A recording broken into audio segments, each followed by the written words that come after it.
Long before Wisconsin became a state, the Ojibwe people lived throughout its northern forests and lake shores.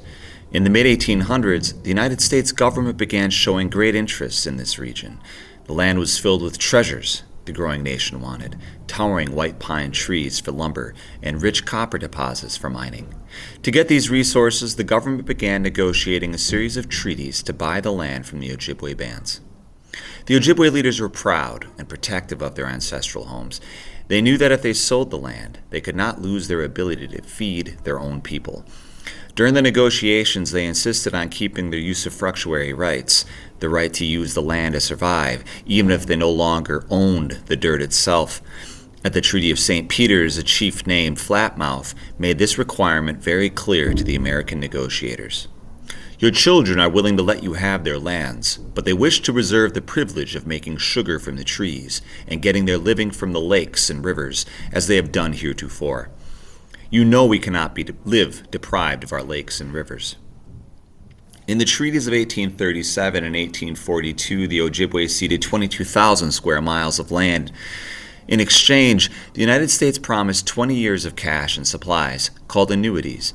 More precious to the Ojibwe was the federal government's recognition of their rights to hunt, fish, and gather on the ceded lands.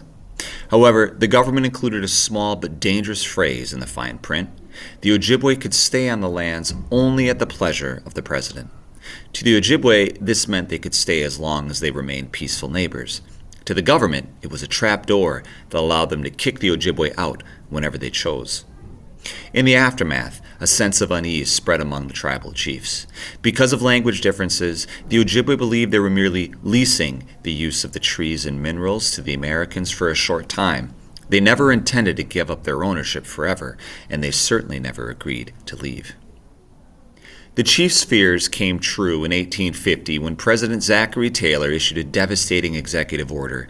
He used the pleasure of the president's clause to revoke the Ojibwe's rights and ordered them to move out of Wisconsin to make room for white settlers. This was a removal by trickery, designed to force the Ojibwe from their ancestral homelands. Minnesota's territorial governor, Alexander Ramsey, saw the president's order as a business opportunity. In the summer of 1850, he conspired to move the site where the Ojibwe received their yearly annuity payments from La Pointe, Wisconsin, to Sandy Lake, Minnesota, a grueling 300-mile canoe trip. Ramsey's goal was simple. If the Ojibwe were forced to collect their money in Minnesota, they would spend it at the shops of local Minnesota traders, boosting his territory's economy at the expense of Wisconsin's. To ensure the Ojibwe stayed in Minnesota, Ramsey and the Indian agent delayed the payment until late October. They hoped that by the time the Ojibwe received their goods, the winter freeze would have set in, making the return trip impossible and forcing them to settle permanently in Minnesota. The plan was a humanitarian disaster. Over 3,000 Ojibwe arrived at Sandy Lake, only to find no officials and no supplies. For weeks they waited in freezing conditions with almost no food. Rations that finally arrived were spoiled or meager. Hundreds died of disease and starvation at the camp. When the payment finally arrived in early December, it was only a fraction of what was promised. Realizing they'd been betrayed, the Ojibwe began a desperate trek back to Wisconsin in the dead of winter. The journey was brutal. Canoes were abandoned as rivers froze, forcing families to walk hundreds of miles through deep snow.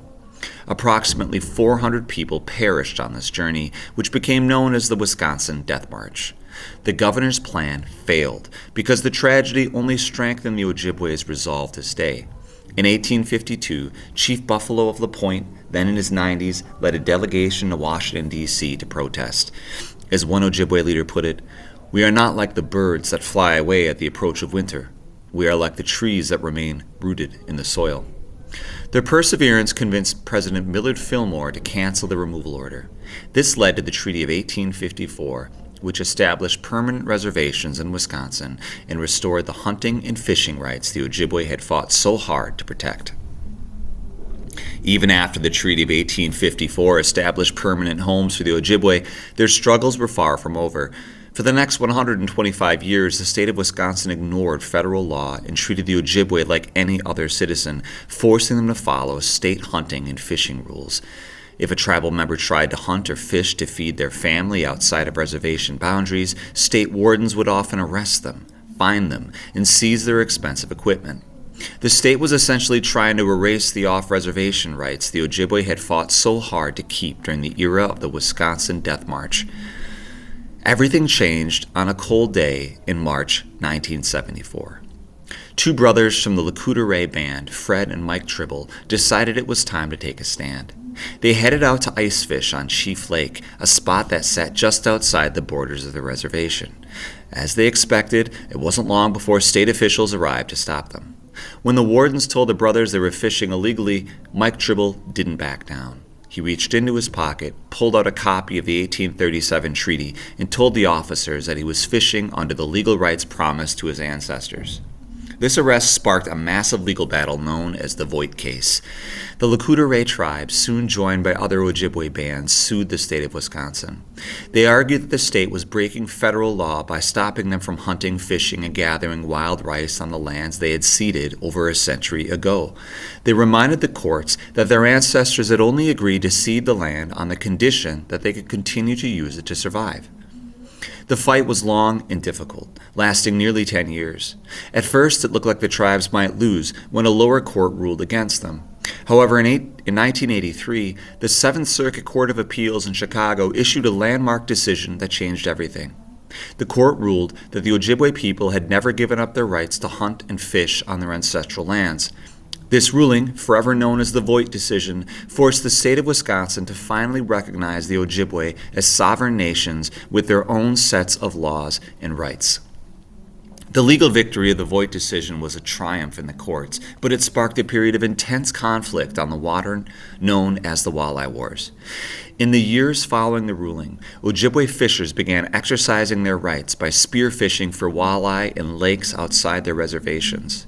This practice, which takes place at night during the spring spawning season, drew immediate and angry backlash from some local residents and resort owners in northern Wisconsin. Many protesters believed the federal government was giving the Ojibwe special privileges that other citizens didn't have. In reality, the tribes were simply exercising their rights their ancestors had specifically reserved during the treaty negotiations of the 1800s. Critics also complained that the Ojibwe used traditional methods like spears and lights, which were illegal for non-tribal anglers. To oppose the tribes, groups like the Stop Treaty Rights Abuse and Protect America's Rights and Resources were formed. STA, led by a Minocqua merchant named Dean Christ, became the most militant group, organizing massive protests at boat landings where Ojibwe fishers launched their boats. In 1989, the situation reached a breaking point. The boat landings became scenes of chaos and danger. Protesters gathered by the hundreds, throwing rocks and bottles, shouting racist insults, and carrying hateful signs that read, "Save a walleye, spear an Indian." Out on the water, some protesters used large motorboats to create massive wakes, trying to capsize the smaller, heavy-laden boats of the Ojibwe spearfishers. The violence even escalated to the use of pipe bombs and gunfire. While protesters claimed the Ojibwe would ruin the tourism industry by depleting the fish population, scientific data later showed that tribal harvest accounted for only 3% of the total fish taken from the lakes each year. The Ojibwe chose to meet this violence with peaceful resistance, drawing inspiration from the civil rights movement. They worked with human rights groups to train volunteers who acted as witnesses. These volunteers wore white armbands and stood at the boat landings with cameras and notebooks to document the harassment and report it to the courts. Their presence provided a layer of protection and helped show the world the injustice occurring in the woods of Wisconsin. The conflict finally began to settle in 1991 when a federal judge issued a permanent injunction against the protesters. The court order strictly prohibited Dean Christ and his organization from physically interfering with the spearfishers. This legal shield, combined with years of public education and cooperation between tribal and state biologists, slowly brought peace back to the lakes. On April 10, 1991, the first day of the spearing season, Wisconsin Governor Tommy Thompson signed a bill authorizing a fine of up to $1,000 for anyone who attempted to prevent the Ojibwe from exercising their treaty rights. This legal shield, combined with federal court orders, effectively ended the violent era of the Walleye Wars. However, state leaders realized that laws alone couldn't fix the misunderstanding. and prejudice that had caused the conflict. To address the root of the problem, the Wisconsin legislature passed Act 31 in 1989. This law requires all public schools to teach the history, culture, and tribal sovereignty of the federally recognized tribes in Wisconsin. By teaching students about the 19th century treaties and the Voigt decision, the state hoped to ensure that future generations would understand that treaty rights are not special treatment, but legal contracts that remain the supreme law of the land. Today, the Ojibwe and their neighbors have found ways to move forward together. Although the law allows the tribe to take a significant portion of the safe harvest of fish and deer, they choose to take much less, leaving plenty for sportsmen. The Great Lake Indian Fish and Wildlife Commission now monitors resource harvest in close cooperation with the state of Wisconsin to ensure resources are conserved for the future. In fact, the results show that the protesters' old fears were misplaced. Spearfishing has not negatively impacted northern Wisconsin's tourism, and the 6 Ojibwe bands in Wisconsin all run their own fish hatcheries, often stocking more fish back into the lakes than they harvest each year. By combining the protection of the law with the power of education through Act 31, Wisconsin has moved away from the wars on the boat landings and toward a shared responsibility for the land and its resources.